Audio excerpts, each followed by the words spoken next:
If you're a fan of freedom, of liberty, and more importantly, of history told accurately, I would highly recommend that you watch the series Black Sails. It was created by the Starz Network. It was released in 2014. It ran for 4 seasons until 2017. And it tells the story of 18th century Caribbean pirates without censorship. Havana, Kingston in Jamaica, Nassau in the Bahamas. It doesn't hold back, and I'll warn you, it is R-rated. It tells the truth of how close liberty is to anarchy. Because the British had not established law and order yet. And I'll leave most of the details up to your imagination. But for those of you who have the ability, I would also recommend purchasing Black Sails.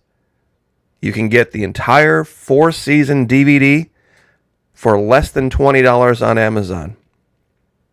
Because once the left finally gets around to looking at this, they're going to cancel it, they're going to delete it, and you won't be able to find it anywhere. Because there's something, especially in Season 1, they don't want you to see. Now, very strangely, it mimics a game called Assassin's Creed 4 Black Flag. Once again, released about the same time.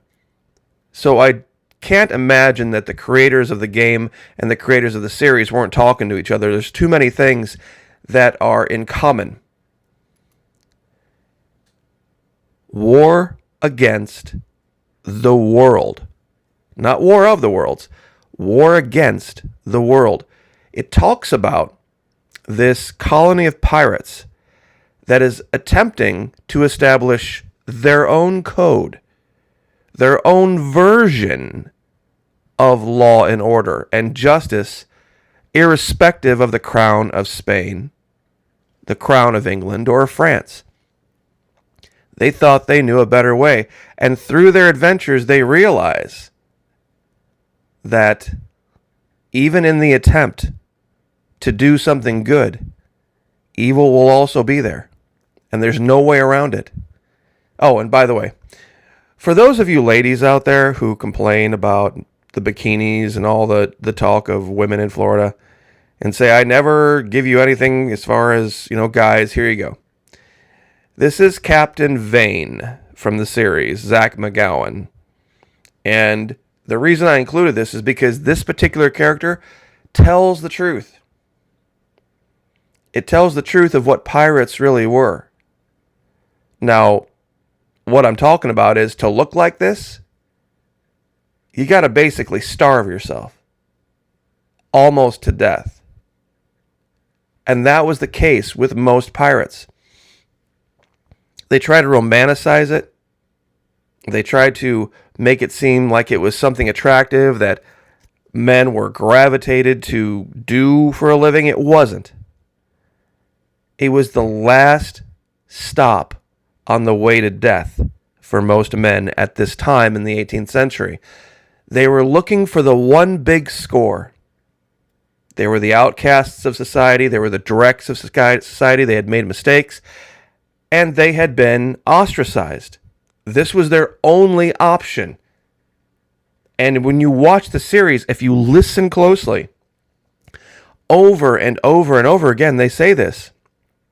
We wouldn't be here if it wasn't for the hope of one big final score that would mean we would be set for life. We don't want to do this forever. We hate it. It's not romantic. And believe me, they would do anything for that one big score.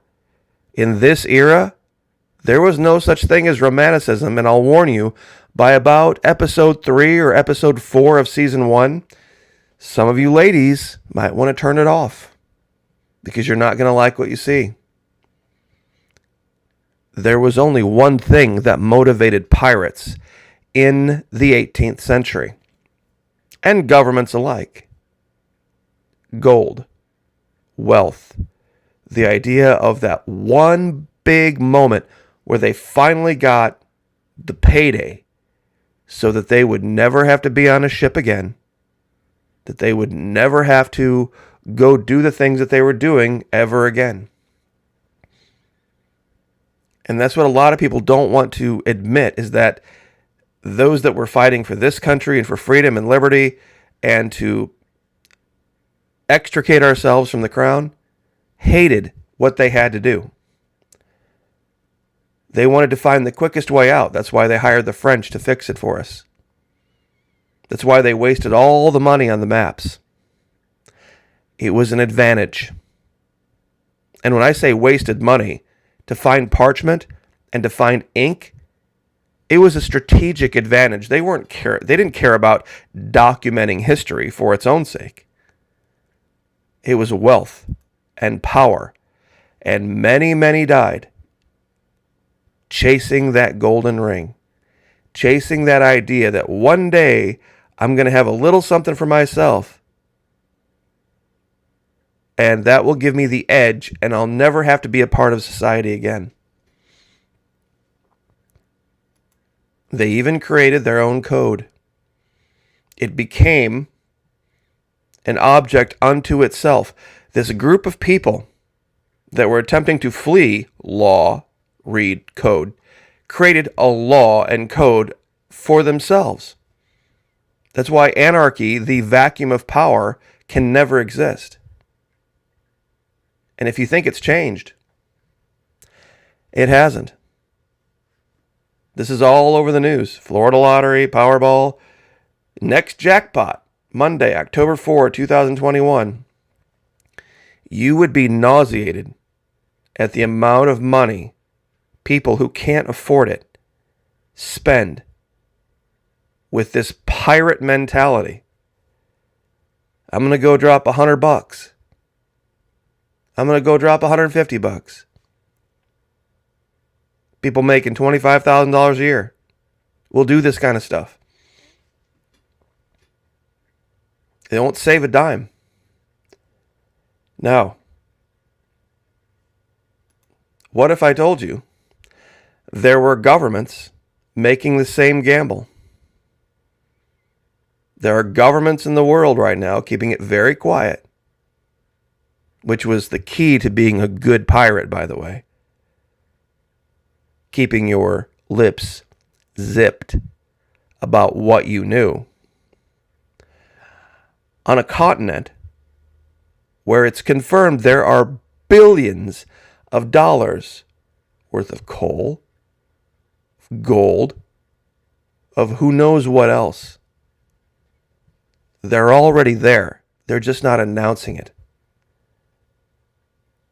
Because even if those who don't want them there would admit that these governments were there, it would admit their treaty had failed, and there would be a huge crush of people heading for this continent.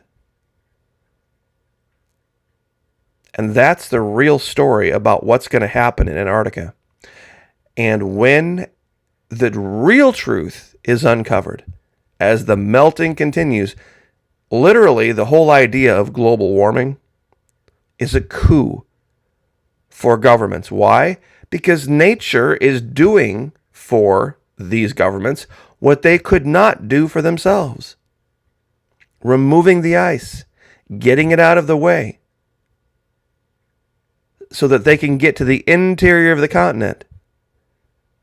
Believe me, if they wanted to stop global warming tomorrow, they could. It wouldn't be hard to shut off the power plants. They don't care about you. They don't care about me. We've proven that.